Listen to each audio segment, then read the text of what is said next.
প্ৰদেশত আমাৰ তিনিচুকীয়াৰ গেলাপুখুৰী চাহ বাগিচাৰ 21 জন শ্ৰমিক দুৰ্ঘটনাত পতিত হোৱা ঘটনাটো অতি শোকাবহ, অতি দুৰ্ভাগ্যজনক আৰু সমগ্ৰ ৰাজ্যজুৰি শোক প্ৰকাশ কৰিবলগীয়া এটা ডাঙৰ ঘটনা। 21 জন শ্ৰমিকৰ প্ৰায় আটাইকেইজনেই মৃত্যুমুখত পৰা বুলি আমি খবৰ পাইছিলোঁ। এতিয়া গম পাইছোঁ যে 18 জন শ্ৰমিক ইতিমধ্যে মৃত্যুমুখত পৰিছে।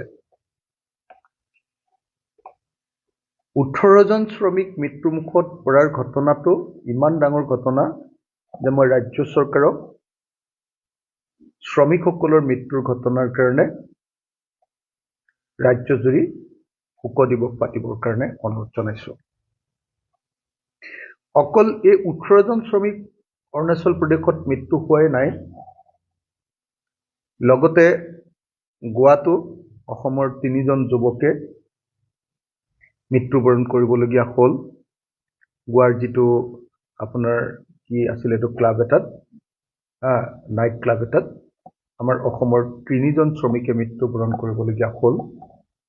গতিকে এইফালে 18 প্লাছ 3 জন, টোটেল 21 জন শ্ৰমিকে এই সময়খিনিত মৃত্যুক আঁকোৱালি ল'বলগীয়া হোৱা ঘটনাটো অসমৰ এই সময়খিনিৰ ভিতৰত আটাইতকৈ ট্ৰেজিক ঘটনা, আটাইতকৈ দুখজনক ঘটনা। মই অসম চৰকাৰক আহ্বান জনাম যে অসম চৰকাৰে এতিয়ালৈকে এই শ্ৰমিকসকলৰ মৃত্যুক লৈ কোনো ধৰণৰ ইনিচিয়েটিভ নোলোৱা ঘটনাটো এটা দুৰ্ভাগ্যজনক ঘটনা। মই অসমৰ মাননীয় মুখ্যমন্ত্ৰী আৰু অসমৰ মাননীয় শ্ৰম মন্ত্ৰী মহোদয়ক অনুৰোধ জনাম যে এনেকৈ 21 জন শ্ৰমিকৰ মৃত্যু হোৱাৰ ঘটনাৰ কাৰণে আহক আমি অসমত এটা শোক দিৱস পালন কৰোঁ আৰু অসমৰ প্ৰত্যেকটো কাৰ্যালয়ত আমাৰ জাতীয় পতাকা অৰ্ধনমিত কৰি আহক আমি শ্ৰমিকসকলৰ প্ৰতি শোক প্ৰকাশ কৰোঁ আৰু সকলো ধৰণৰ চৰকাৰী কাৰ্যসূচীৰ পৰা অন্ততঃ এসপ্তাহৰ কাৰণে কোনো ধৰণৰ সাংস্কৃতিক বা এণ্টাৰটেইনমেণ্ট প্ৰগ্ৰেম যাতে নকৰে তাৰ কাৰণে মই চৰকাৰক আহ্বান জনাইছোঁ। একেটা সময়তে মই আহ্বান জনাইছোঁ যে প্ৰত্যেকজন শ্ৰমিকৰ ঘৰলৈ অতি কমেও মইতো ভাবোঁ যে 50 লাখকৈ অন্ততঃ টকা দিব লাগে যাতে পৰিয়ালকেইটা বাচি যায়। পৰিয়ালকেইটাৰ জীৱিকাৰ একমাত্ৰ উৎস এই শ্ৰমিকসকল আছিলে। গতিকে এই শ্ৰমিকসকলৰ এটা এটা পৰিয়ালক মই 50 লাখকৈ টকা দিবৰ কাৰণে কেন্দ্ৰীয় চৰকাৰ আৰু ৰাজ্য চৰকাৰক অনুৰোধ জনাইছোঁ। অসমত চাহ শ্ৰমিকৰ অৱস্থা কেনেকুৱা সেই ঘটনাটো এই অৰুণাচলত হোৱা এখন ট্ৰাকৰ পৰা 21 জন শ্ৰমিক পৰি যোৱাৰ ঘটনাটোৱে প্ৰমাণ কৰিছে যে অসমত আজিৰ দিনটোত চাহ শ্ৰমিকৰ অৱস্থা তৎসৈবচ। অসম চৰকাৰে সদায় কৈ আছে যে চাহ শ্ৰমিকসকলৰ জীৱন তেওঁলোকে বদলাই দিছে, কিন্তু এখন ট্ৰাকত 21 জন চাহ শ্ৰমিক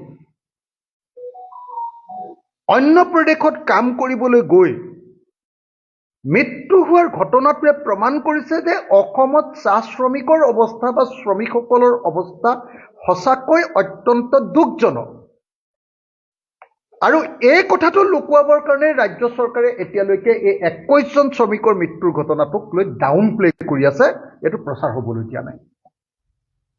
সেইকাৰণে মই অসমৰ সকলো সংবাদ মাধ্যমকে অনুৰোধ জনাইছোঁ, যদি 21 জন অসমীয়া মানুহ মৃত্যু হোৱাৰ পাছতো যদি প্ৰচাৰ মাধ্যমে এইটো ব্যাপক প্ৰচাৰ নকৰে আৰু প্ৰচাৰ মাধ্যমেও যদি আচলতে শোক প্ৰকাশ নকৰে, অসমৰ জাতীয় সংগঠনবিলাক, অসমৰ সকলো ৰাজনৈতিক দলে যদি শোক প্ৰকাশ নকৰে আৰু অসমৰ টিভিবিলাকতো আচলতে মই ভাবোঁ যে চিনেমাকে ধৰি আন প্ৰগ্ৰেমবিলাক এইকেইদিন বন্ধ ৰাখিব লাগে শোক প্ৰকাশ কৰি।